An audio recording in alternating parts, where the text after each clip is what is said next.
It really is an honor for us to have Reverend Dr. John Chryssavgis with us today. His presence, other than the fact he is a leading scholar, author of 20 books, a man who is born in Australia, educated in Greece, set up the Theological Academy in Australia, and has taught at Holy Cross School. So a man of great travels as well. One step ahead of your creditors, Father, perhaps. I don't know. That's my problem. But he is also one of the closest people in the Fhanar, notwithstanding that he lives in Maine, to His All Holiness Bartholomew I. And I think his presence here today is a very important signal from His All Holiness how important he treats this conference and this symposium. In fact, this symposium is an outgrowth of and a development from the trip that our consistory delegation under the leadership of Metropolitan Yurij took in February 2013, when we went to the Phanar and discussed ways of promoting Ukrainian Orthodox unity, and in a way that would encompass all of the Orthodox and the Ukrainian Greek Catholic formations, to start a dialogue. And we've been able in this conference, and the conference organizers should be congratulated for assembling such a stellar group of scholars and interested parties to discuss these really vital issues. And I think we're all looking forward to getting the works that are coming out of this. But also the fact that we are able to discuss these in a calm, canonical, non-canonical, doesn't matter, manner, is of great importance. And I think that, you know, one of Father John's greatest accomplishments, and perhaps you're already building your legacy, is that he is the Patriarch's theological advisors on environmental issues. And I would even call it, he is not just an advisor, he is the architect of the Patriarch's position on ecological and environmental affairs in the world today. The Patriarch obviously has a lot on his plate between issues dealing with Moscow, issues dealing with Ukraine and Moscow and the Patriarchate, and the broader issues of Orthodox unity. He's also carved out a legacy for himself in our time as what Vice President Al Gore termed, he is the Green Patriarch. And to a very large extent, that is Father John's work. And Father John has participated to this point in time, and today he will provide us with insights and introduce to us His All Holiness Bartholomew I. Father John.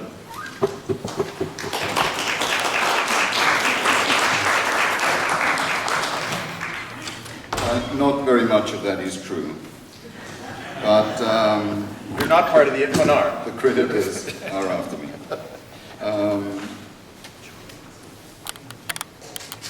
It's a real honor for me to have been with you yesterday and today.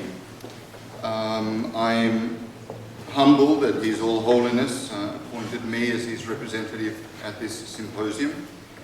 Very grateful that His Eminence so graciously hosted me. I'm also grateful to those who helped me get here, especially Yaroslav. But this symposium has been, for me, more than just informative. It really has. It's been an eye-opener. I think that this kind of a forum is the appropriate level for dialogue. It is the appropriate level for discussion, even of issues that tend to be divisive, beyond the political level, and beyond the canonical level even, beyond the national level, beyond the ecclesiastical level. I think that this is the level that we need to be engaging more and more, and we need to continue this effort for an education of ourselves and our people. That alone can change much of the world. And I know that the Ecumenical Patriarch is very supportive of this kind of forum.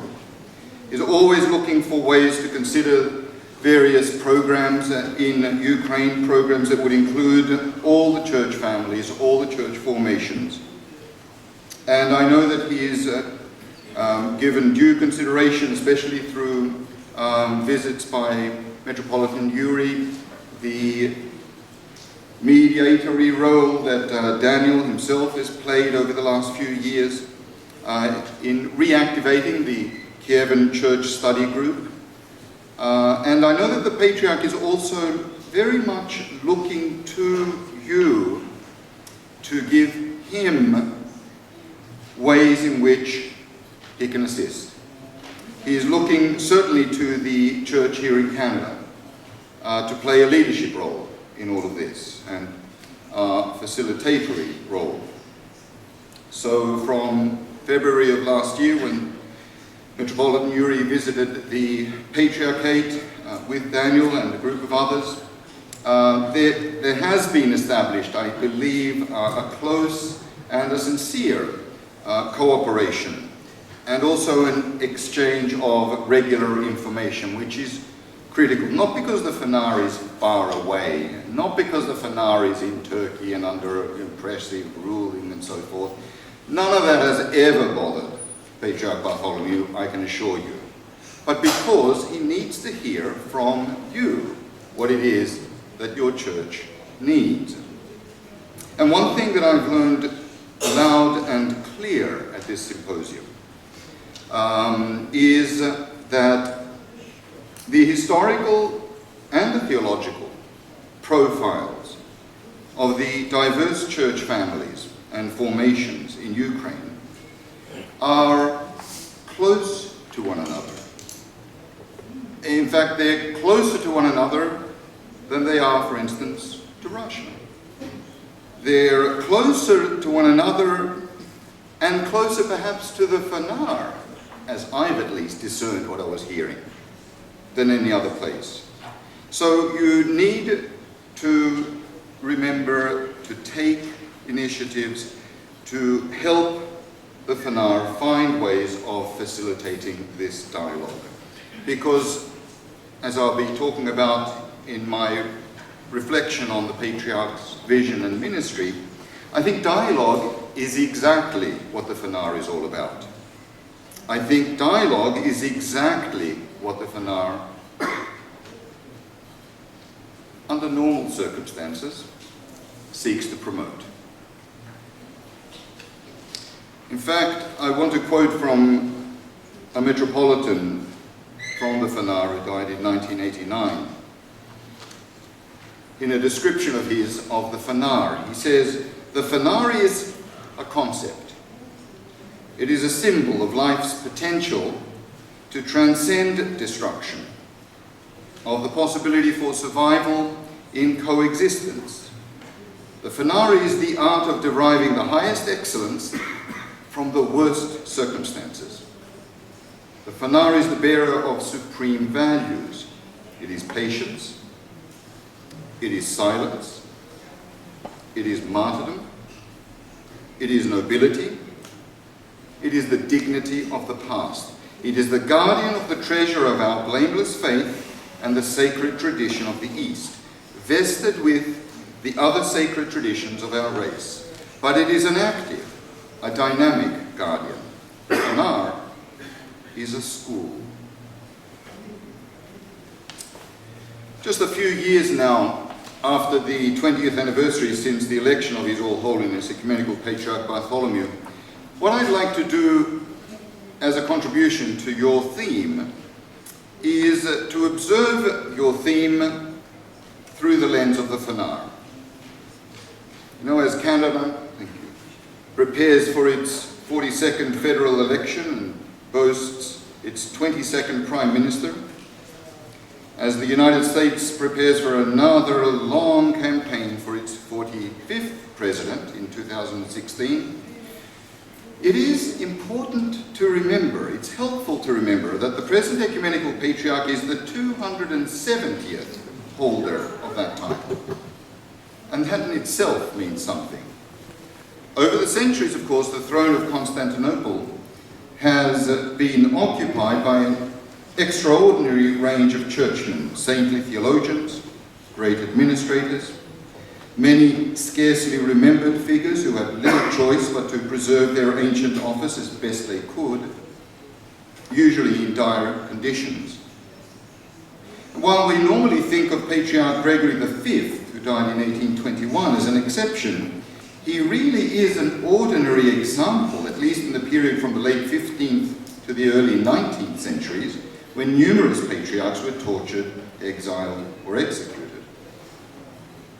So it is fair to say that when Patriarch Bartholomew was elevated in 1991, the future for the Patriarchate in Turkey looked rather precarious, if not bleak. Upon election, he was inheriting a position that promised more martyrdom than power. The movements of his predecessor, Patriarch Demetrius, had been severely circumscribed by the Turkish authority, and there was little reason to expect any quick improvement. The truth is that over 17 centuries, only 9 patriarchs completed 20 years of continuous ministry on the throne.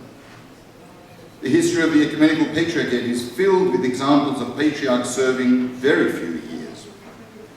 In 1397 and in 1466, there were 3 patriarchs in 1 year.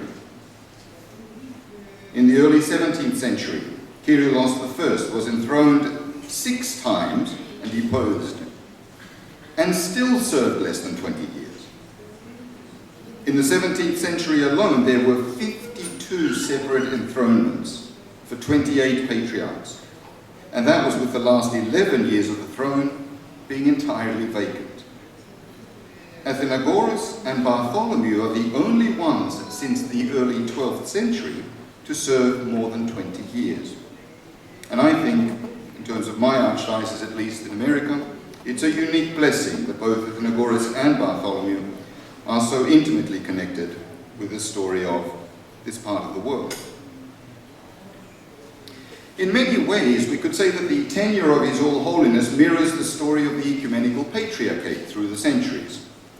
As British scholar Stephen Runciman once noted, the great achievement of the Patriarchate was that in spite of humiliation and poverty and disdain, the Orthodox Church endured and endures as a great spiritual force.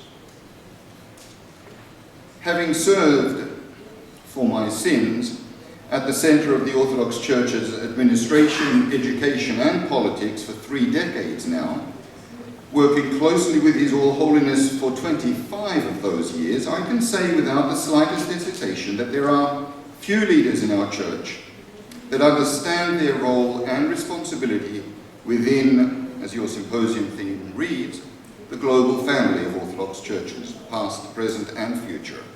Very few, like the Ecumenical Patriarch. To put it briefly or bluntly, and I believe this, Patriarch Bartholomew, he gets it. Over the last decade, His Eminence Archbishop Demetrius has granted me the distinct blessing, the unique privilege of working almost exclusively for our Patriarch as a clergyman of the Archdiocese of America. So what I'd like to do in my presentation this afternoon is to provide some very broad brushstrokes of the multidimensional portrait of my Patriarch in order to demonstrate how his vision of the Church is really a passionate struggle to portray the universality of the body of Christ as much as is humanly possible, to portray Christ as alive in our suffering world, which so desperately needs forgiveness and compassion and love.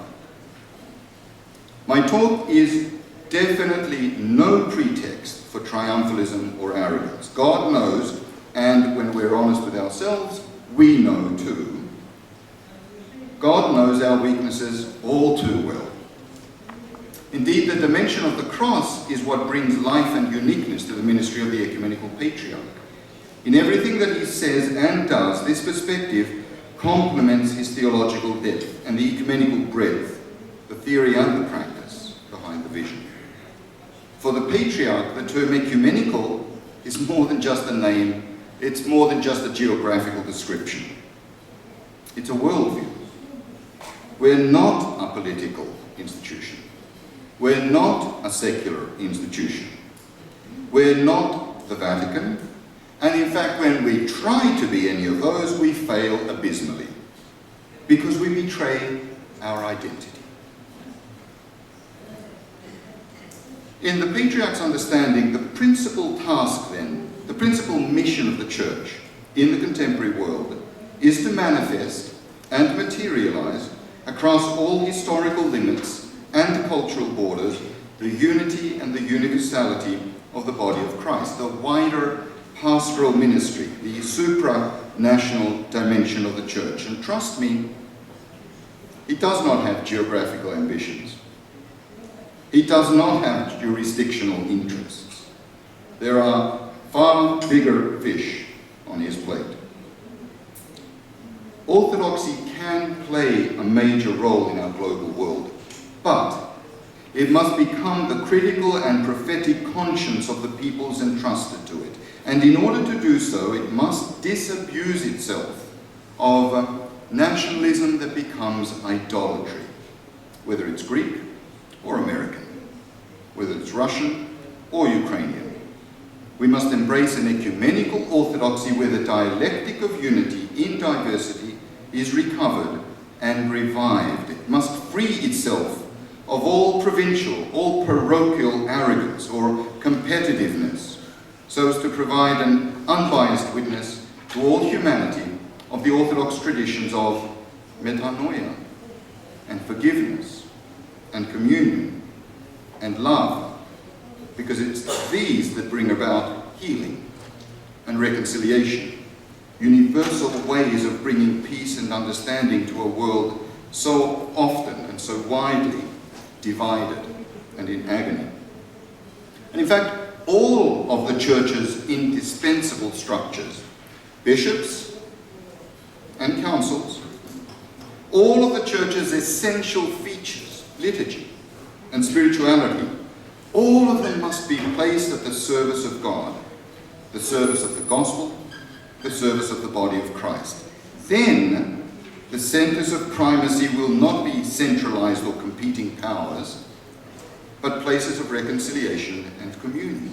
And the rediscovery of the Church's ecumenical nature will wear down the stifling boundaries of our all too human autocephalous.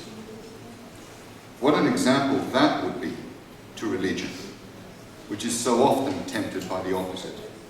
What a model for our world that would be, a world that longs for unity and peace.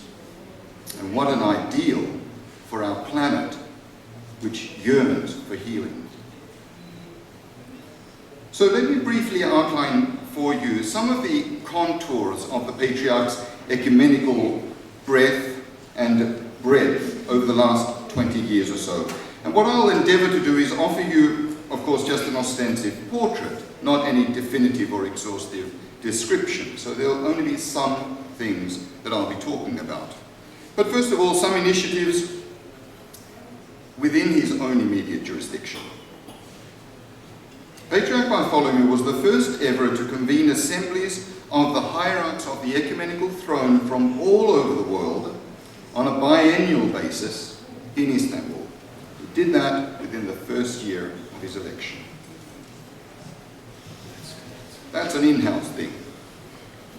There's a second, more important initiative of his. We all know the importance of the synodal system, an essential feature of Orthodoxy, a fundamental distinction and essential difference that we have from the ecclesiologies of the Roman Catholic and Protestant churches.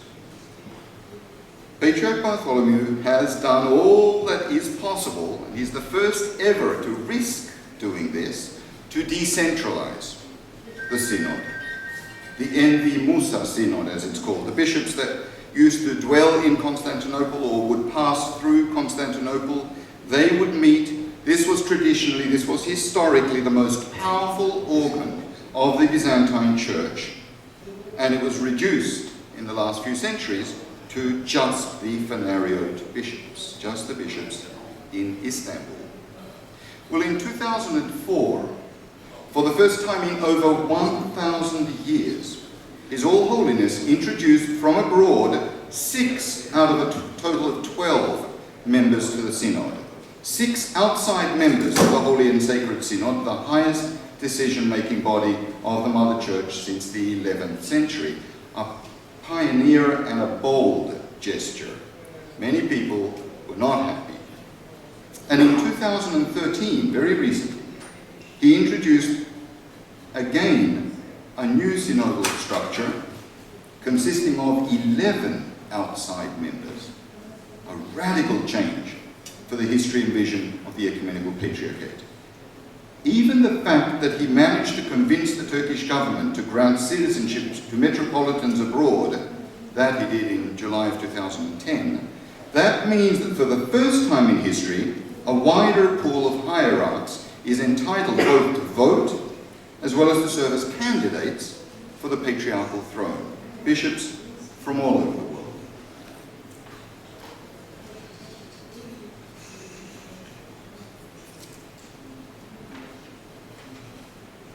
One other point I would like to underline here, one that's not too well known in fact, and it's quite exciting, and I think we should be informed about it. That is that over the last 20 years or so, more than 30 synodal acts passed by the Holy and Sacred Synod have recognized over 220 new saints of our Church.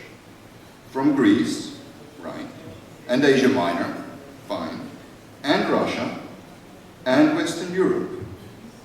By way of illustration, in 2004, the martyrs of Western Europe, including Mother Maria Skoptsova, Martyr Stefan Grigonov, patron saint of children in Estonia, a young child himself and martyr.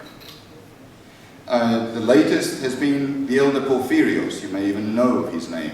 I had met the elder Porphyrios. He is now a saint in our church. That's a very close connection between our church in the 21st century and the communion of saints. Let me move now to another area of the Patriarch's vision and ministry, inter-Orthodox coordination and cooperation. As you well know, and as the title of the symposium observes, the Orthodox Church is a global family of 14 patriarchates and autocephalous or independent churches, all of them united in faith and sacramental communion, while remaining self-governing in their interior life. And within this communion, we say the Patriarch of Constantinople enjoys a certain primacy as first among equals. But unlike the Pope of Rome, he doesn't claim any power of jurisdiction. The Patriarch can't impose decisions on other Orthodox churches. He does not command, he does not coerce, he does not interfere, at least uninvited, in internal affairs of other churches. He may propose, but he does not compel. He convenes, as Olivier Clément puts it, but always by consulting with the other Orthodox churches. And it's in this perspective, as Father Kyivan mentioned earlier, that the Patriarch was the first to convene a synopsis, an assembly of primates of the Orthodox churches, assembling all the heads of the autocephalous churches in Istanbul in 1992, just weeks after his enthronement, on the island of Patmos in 95, in Jerusalem and Istanbul twice on the occasion of the new millennium in 2000, again in Istanbul in 2008, and most recently in Istanbul in March of this year.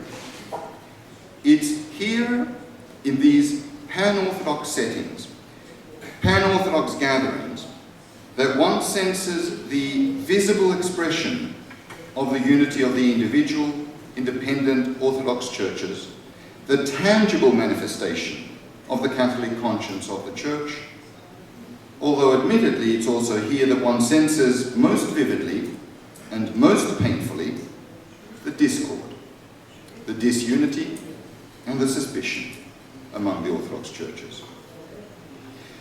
Now, the concept of a synopsis, of an assembly, might seem like a small endeavor, but heads of the autocephalous Orthodox churches had not assembled since 1872, ironically, at a council held in Constantinople to condemn the heresy of Philotism.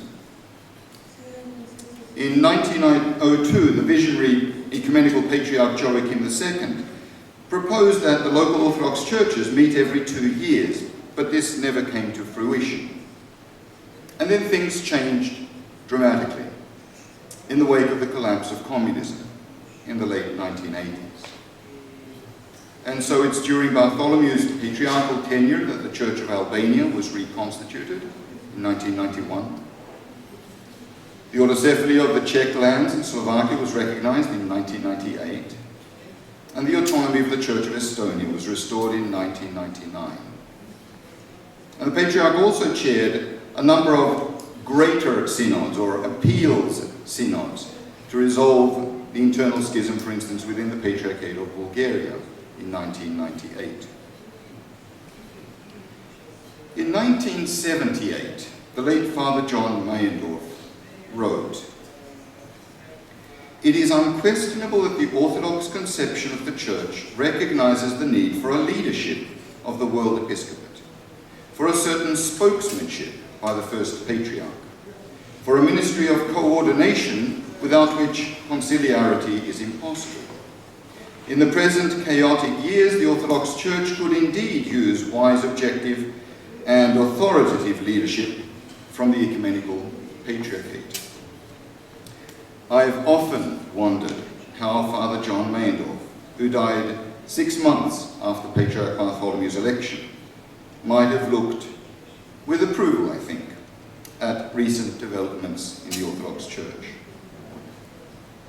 At the 5th synopsis of the heads of Orthodox churches in 2008, His All Holiness focused on difficulties that plague Orthodox Christianity worldwide in a speech that I consider historical and definitive for the future of the Orthodox Church. He quite boldly, although unassumingly, addressed the world's Orthodox leaders, saying, "We've received and preserved the true faith. We commune of the same body and blood.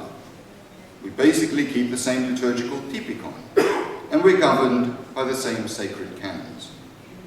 But despite this, we must admit, in all honesty, that sometimes we present an image of unity as if we were not one church, but rather a confederation or federation of churches, frequently attributing priority to national interests in relationship with one another. In light of this image, which somewhat recalls the situation in Corinth, when the first letter to the Corinthians was written, the Apostle Paul would ask, has Orthodoxy been divided? And then the Patriarch proceeded to propose that we advance preparations for the Holy and Great Council of the Orthodox Church and resolve the pending matter of the Orthodox diaspora, whatever you want to call it, definitely one of the challenges of our world today.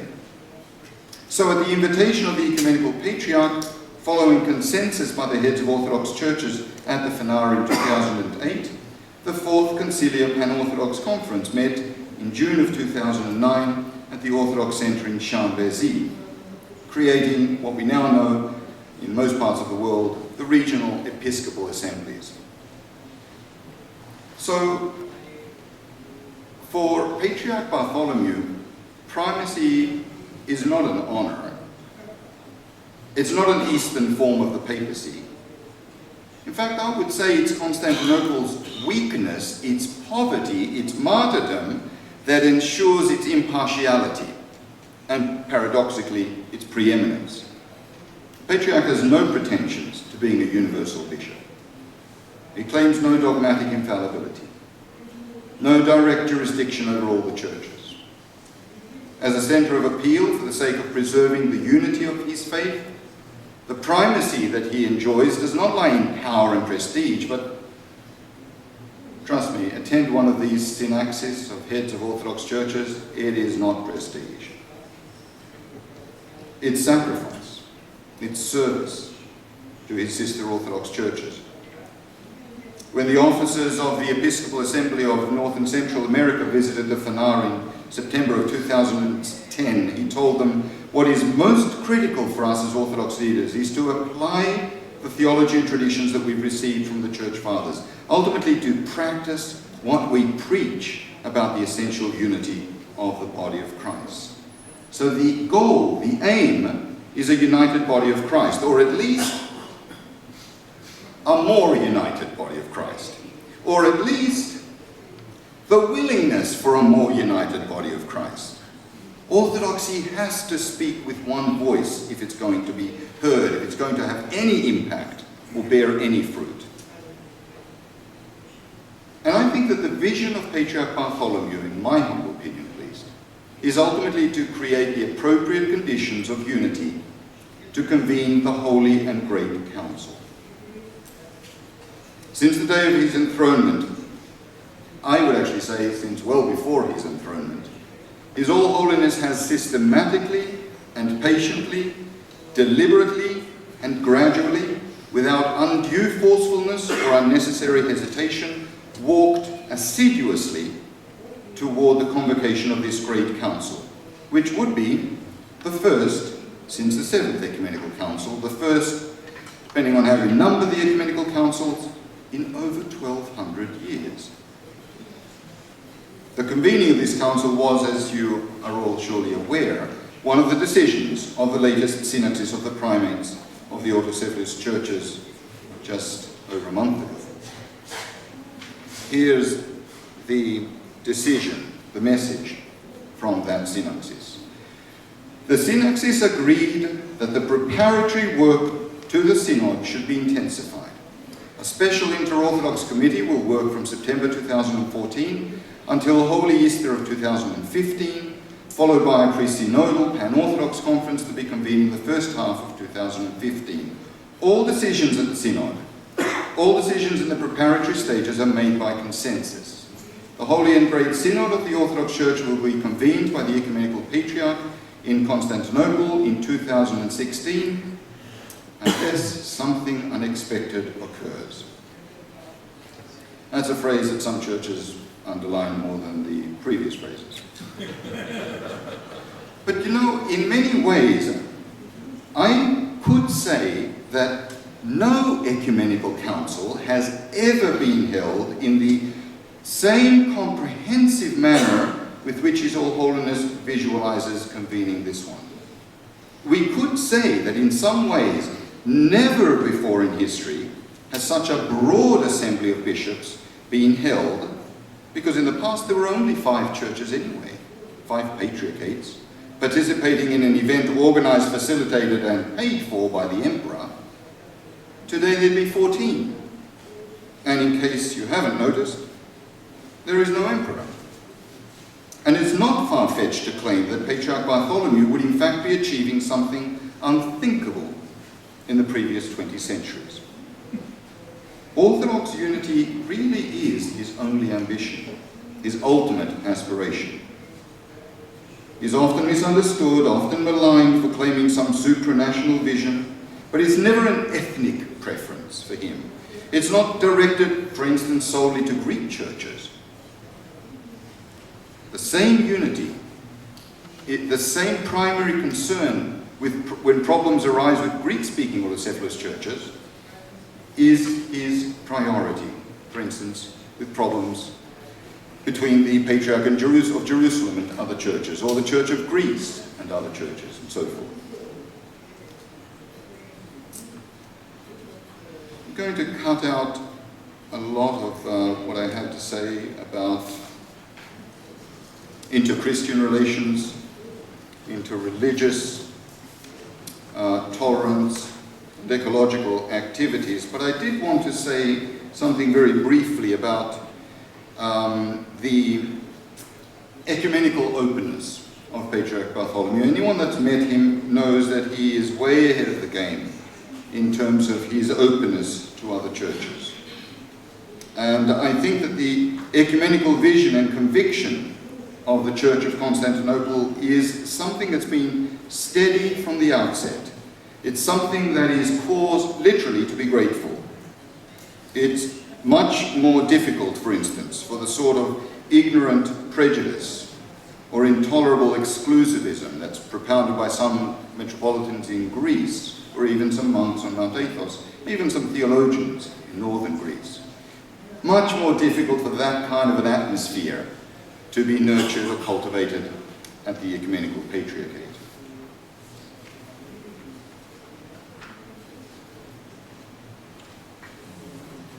I do want to say a brief word about the notion of martyrdom, because I don't think it's accidental in the life of the Patriarchate or the Patriarch. And I don't think it's a problem, I think it's a privilege. Martyrdom is not exceptional, as we know. It's essential to our spiritual life. Give blood and receive the Spirit, say the Desert Fathers. And the tradition of martyrs continues without interruption in all of our churches. Red martyrdom versus white martyrdom, martyrdom of conscience. These have shaped the identity of our church. Both are necessary, not just historical aspects of our church in the world. That's what preserves us, I think, from confusing the things that are Caesar's and the things that are God's. From forgetting that we don't actually have a permanent city here.